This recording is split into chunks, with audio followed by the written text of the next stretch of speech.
directions, and we're trying to make sense of them. Chris, just briefly, I know you wanted to add something. Yeah, on the Northern Ireland question, the Business Secretary acknowledging the complexity of that. We await, of course, the response from the European Union, but you'll remember the innumerable conversations we've had on this programme about the border in the Irish Sea. Well, that phrase may trip off our tongues again, because depending on that reciprocation from the European Union, that whole question could be very live.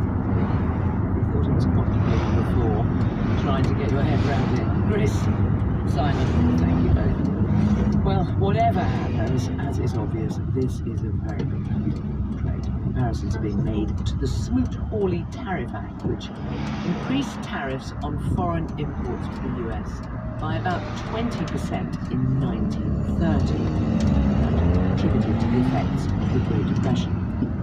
Lord Karen Villamoria, chairs the International Chamber of Commerce of the United Kingdom. He's the founder of Cobra Beer, stepped down as its chair last year. He's also a crossbench member of the House of Lords.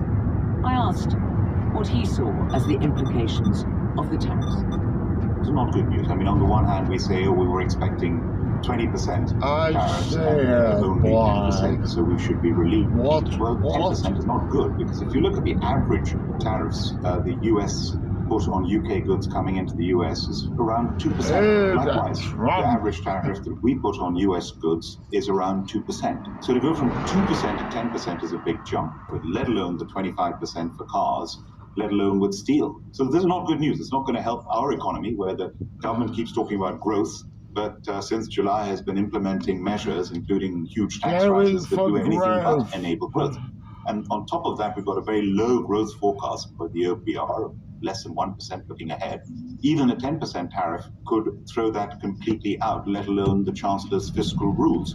But the good news is this, is that we, with the US and the UK, do have a special relationship, and the US is our biggest trading partner as a single country by far. It's £300 billion worth of trade that we do with the US.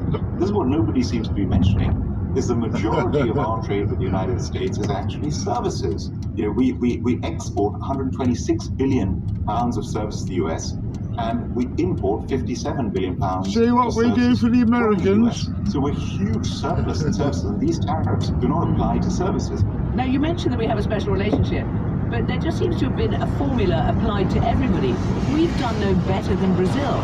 Would you argue that it's the special relationship that has led to the UK having the lowest, the base rate that, you know, other countries are getting? What I'm saying is there is no point picking a fight with the United States of America. We've got to stay cool, calm, and collected.